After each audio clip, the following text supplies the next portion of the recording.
ఇక్కడ చూడండి. మన వాళ్ళైతే ఎట్లుంటది, ఎదురోళ్ళైతే ఎట్లుంటది.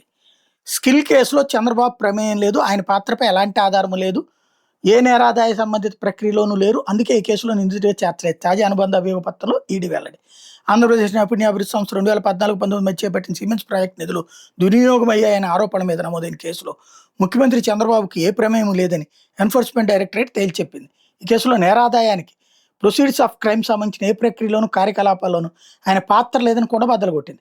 మనీ లాండరింగ్ నిరోధక చట్టం కింద చేపట్టిన దర్యాప్తులో ఈ కేసులో చంద్రబాబు పాత్ర ఉంటే ఏ ఆధారం లభించలేదని నిర్ధారించింది. అందుకే ఆయన నిందితుడిగా చేర్చలేదని స్పష్టం చేసింది. విశాఖపట్నం పిఎంఎల్ఏ కోర్టులో 2023 మే 1న దాఖలు చేసిన ఆ ప్రధాన అభియోగ పత్రంలో తాజాగా సమర్పించిన అదనపు అభియోగ పత్రంలో ఈడీ విషయాన్ని వెల్లడించింది.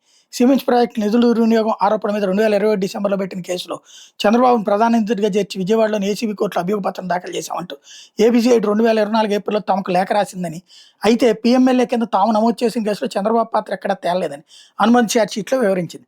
వైకాపా దాని అనుబంధ ముఠాలు ఇన్నాళ్ళుగా చంద్రబాబు చేస్తున్నామని దుష్ప్రచారం తేల్చారు. వీళ్ళే సర్టిఫికెట్ ఇచ్చేశారు. ఇంతకీ సిమెంట్స్ సంస్థ తప్పుడుదని తేల్చింది ఈడీ. సిమెంట్స్ అనేటటువంటి సంస్థ సంబంధమే లేదు. కానీ సిమెంట్స్ అన్నటువంటి పేరుతో డబ్బులు ఇచ్చింది ఎవరికి? Design check. వాళ్ళెవరు అసలు?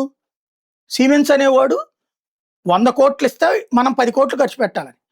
వాడు 10 కోట్లు 100 కోట్లు ఇచ్చాడా? ఇవ్వలేదు. వాడు 90, మనం 10, 10% మనం పెడితే వాడు 100, వాడు 90 పెట్టాడట్టు. 350 కోట్లు మన దగ్గర నుంచి డబ్బులు వెళ్ళిపోయినాయి. వాడి నుంచి 1000 కోట్లు రాలేదు. అది కదా కేసు. ఆ డబ్బులు మళ్ళీనే కదా 300 కోట్ల రూపాయలు. అది కదా కేసు. నిందితులందరూ దొరికారు. కాకపోతే చట్టబద్ధంగా చూసినప్పుడు చంద్రబాబు గారు కాదు, కింద అధికారులు చేశారు కాబట్టి అధికారుల మీదకి వెళ్తుంది. నేను ఇంతకుముందే చెప్పి ఐఏఎస్లు ఐపీఎస్లు వీళ్ళందరూ డబ్బులు తినేదేమో రాజకీయ నాయకుడు, దొంగల ఏదేమో వీళ్ళు, జైలుకు పోయేదేమో వీళ్ళని. అదే జరిగింది ఇక్కడ. అధికారులు దొంగలయ్యారు. ఆ సిమెంట్స్కి సంబంధించిన డిజైన్ టెక్ వాళ్ళు వాళ్ళందరి మీదనే కేసులు పెట్టారు. దాంట్లో చంద్రబాబు పాత్రకి మా దగ్గర ఆధారాలు లేవన్నారు. అప్పుడున్న ముఖ్యమంత్రి ఎవరు? మరి కుంభకోణం నిజం, చంద్రబాబు పాత్రని వీళ్ళు ఐడెంటిఫై చేయలేదు. అదే ఇప్పుడు జగన్మోహన్ రెడ్డి మీదన లిక్కర్ కేసులో ఏమైంది? తిరుపతి లడ్డు కేసులో ఏమైంది? మరి తిరుపతి లడ్డు కేసులో వైసీపీ క్లీన్ చిట్ వచ్చినట్టేగా.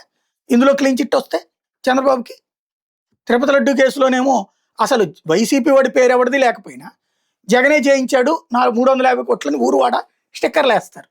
ఇక్కడేమో కుంభకోణం నిజం, చంద్రబాబు పాత్రకి సంబంధించి మా దగ్గర ఆధారాలు లేవని చెప్తేనేమో చంద్రబాబు క్లీన్ చిట్ ఇచ్చినట్టు. మన వార్తలు ఎట్లా ఉంటాయంటే మా ఇష్టం వచ్చినట్టు ఉంటాయి.